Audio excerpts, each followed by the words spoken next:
నమస్తే, welcome to 9+ news. నేను సంగీత. తెలంగాణ రాజకీయాల్లో సంచలనంగా మారిన బండి భగీరథ్ పోక్సో కేసు దర్యాప్తు వేగవంతం పెంచారు పోలీసులు. లుకౌట్ నోటీసులు జారీ చేసిన పేట్ బషీరాబాద్ పోలీసులు 4 ప్రత్యేక బృందాలతో హైదరాబాద్, కరీంనగర్, ఢిల్లీ ప్రాంతాల్లో విస్తృతంగా గాలింపు చేపట్టారు. బంజారా హిల్స్ లోని ఆయన తండ్రి బండి సంజయ్ నివాసంతో పాటు కరీంనగర్ లో బంధువుల ఇళ్లలో కూడా సోదాలు నిర్వహిస్తున్నట్లు సమాచారం. మరోవైపు ఢిల్లీలో కొందరు బీజేపీ నేతల రక్షణలో ఉన్నాడనే ప్రచారంతో అక్కడ కూడా తెలంగాణ పోలీసులు వెతుకులాట కొనసాగిస్తున్నారు. ఇదే సమయంలో అతను ఇప్పటికే పోలీసుల అదుపులో ఉన్నాడనే వార్తలు మరోవైపు ఈ రోజు లొంగిపోవచ్చనే ప్రచారం మొత్తం వ్యవహారంపై ఉత్కంఠ నెలకొంది.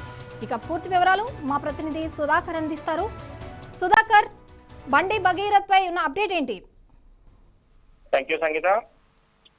బండి భగీరథ్ పై లాకౌట్ నోటీస్ కూడా ఇవ్వడం జరిగింది. దీంతో పాటు ఈ రోజు మొత్తం మీద ఒక 5 బృందాలు ఇటు కరీంనగర్, దాంతో పాటు హైదరాబాద్, ఢిల్లీ తదితర ప్రాంతాల్లో ఒక బృందాలుగా విడిపోయి పోలీసులు భగీరథ గురించి గాలించడం జరుగుతుంది. భగీరథకి సంబంధించిన తీర్పు పైన కూడా ఈ నెల 21 గురువారం నాడు మధ్యాహ్నం వరకు తీర్పు వస్తుందని చెప్పేసి ఇటు కోర్టు కూడా, హైకోర్టు కూడా చెప్పడంతో పాటు ఇక్కడ ఉన్న హైటెన్షన్ వాతావరణం నెలకొంది. ఎందుకంటే ముందస్తుగా నిన్న రాష్ట్ర ముఖ్యమంత్రి రేవంత్ రెడ్డి యొక్క ప్రైవేట్ కార్యక్రమంలో పాల్గొని బండి సంజయ్ అతని కొడుకుని తీసుకొచ్చి మర్యాదగా, అంటే ఒక సామరస్యం కాకుండా మర్యాదగా తీసుకొచ్చి లొంగకపోవడం వల్ల అతనికి కూడా గౌరవం ఉంటుంది.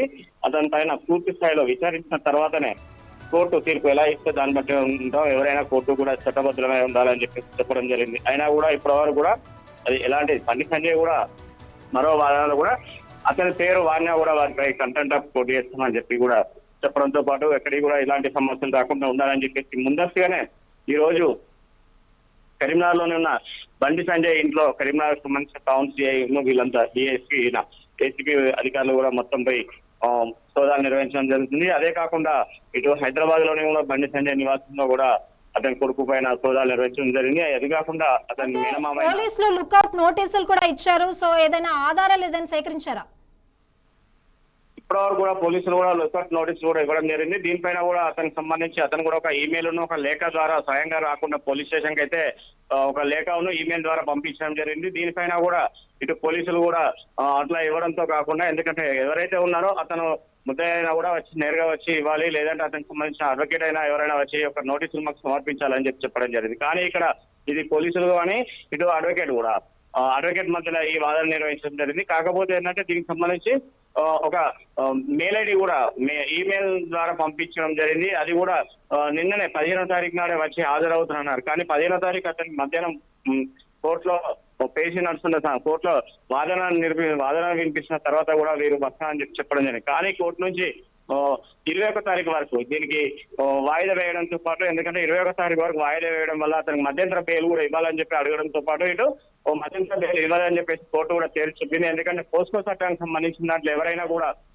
శిక్ష అన్వయించవలసిందే. కాకపోతే ఎందుకంటే పోక్సో ఒకసారి బుక్ చేసిన తర్వాత దాన్ని ఏం చేయలేమని చెప్పి చెప్పడం జరుగుతుంది. దీని ప్రకారంగా చూస్తే, ఎందుకంటే ఈ అమ్మాయి మేజర్ అని చెప్పి మరికొంతమంది కొంతమంది మైనర్ అని అంటున్నారు. కాకపోతే ఏంటంటే గతంలో నిర్మల్లో ఒక యాక్సిడెంట్ జరిగింది. యాక్సిడెంట్ జరిగినప్పుడు 2021లో జరిగింది. అప్పుడు అమ్మాయికి 15 సంవత్సరాలు అని చెప్పేసి అక్కడ నమోదు చేయడం జరిగింది. కానీ ఇప్పుడు అమ్మాయికి 21 సంవత్సరం అని చెప్పి ఇటు ఎవరైతే బండి భగీరథ్ తరఫున లాయర్లు వాదించడం జరుగుతుంది. కానీ అమ్మాయికి సంబంధించిన డేట్ ఆఫ్ బర్త్ సర్టిఫికేట్ ఒకటి ఉంది, బోనఫిక్ సర్టిఫికేట్ ఉంది. దీంతో అయితే 2009 అని చెప్పింది. 2009 అయినా కూడా ఇప్పటి వరకు కూడా 17 సంవత్సరాల 8 నెలలు అవుతుంది. దాని ప్రకారంగా ఇంకో దాని ప్రకారంగా చేసుకుంటే 18 సంవత్సరాల పైన ఉంది అని చెప్పేసి ఈ అమ్మాయికి సంబంధించిన అంటే భగీరథకి సంబంధించిన అడ్వకేట్స్ కూడా ఇవన్నీ వాదించడం జరుగుతుంది. కానీ ఇప్పటి వరకు ఎందుకంటే భగీరథ వచ్చి అతని స్టేట్మెంట్ తీసుకున్న తర్వాతనే ఏదైనా కూడా చేయవచ్చు, ఈ కేసు ఇంకా ముందుకు పోతుందని చెప్పేసి ఇటు న్యాయవాదులు కానీ ఇటు పోలీసు వాళ్ళు కూడా అదే చెప్తున్నారు. దీని ప్రకారంగా చూస్తే ఒక సిట్ కమిటీ కూడా వేయడం జరిగింది. సిట్ కమిటీ కూడా ఈ షోకాజ్ నోటీసులు కానీ ఈ లుకౌట్ నోటీసులు కూడా ఇవన్నిటిపైన కూడా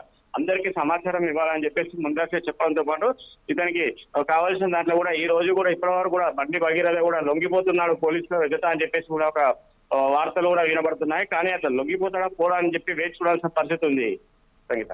అయితే బండి సంజయ్ నివాసంలో కూడా సోదాలు జరిగాయని చెప్తున్నారు. అక్కడ పోలీసులు ఏమైనా పరిశీలించారంటారా? బండి సంజయ్ ఇంట్లో కరీంనగర్ లో హైదరాబాద్ లో ఏకకాలంలో 2 దిక్కుల సోదాలు నిర్వహించడం జరిగింది. కానీ వారి ఇంట్లో ఎందుకంటే బండి సంజయ్ వాళ్ళ మదర్ నిన్న ఆమెకు హార్ట్ స్ట్రోక్ రావడంతో పాటు హైదరాబాద్ లోని మెడికల్ హాస్పిటల్ అడ్మిట్ చేయడం జరిగింది గచ్చిబౌలిలో. వారి ఇంట్లో కూడా ఎవరు లేరు, అంతా హాస్పిటల్లో ఉన్నారు. ఇంటికి పోయి చూశారు, ఇంట్లో కూడా ఎలాంటి వాళ్ళ భగీరథి ఉన్నాడని చెప్పేసి అతని ఆనవాళ్ళు కూడా లేవు. ఇంట్లో ఉన్న వర్కర్స్ ఎవరైతే ఉంటారో వర్కర్స్ అక్కడ సంబంధించిన ఆయనకు సంబంధించిన ఎవరైతే సిబ్బంది ఉన్నారో వారు మాత్రమే ఉన్నారు ఇంట్లో. కానీ బండి సంజయ్ కానీ అతని కుటుంబీకులు కూడా ఎవరు లేకపోవడంతో పాటు ఎలాంటి సమాచారం కూడా దొరకలేదని చెప్పేసి పోలీసులు అక్కడి నుంచి వెనుదిరిగి వెళ్ళిపోయారు. Thank you Sudhakar.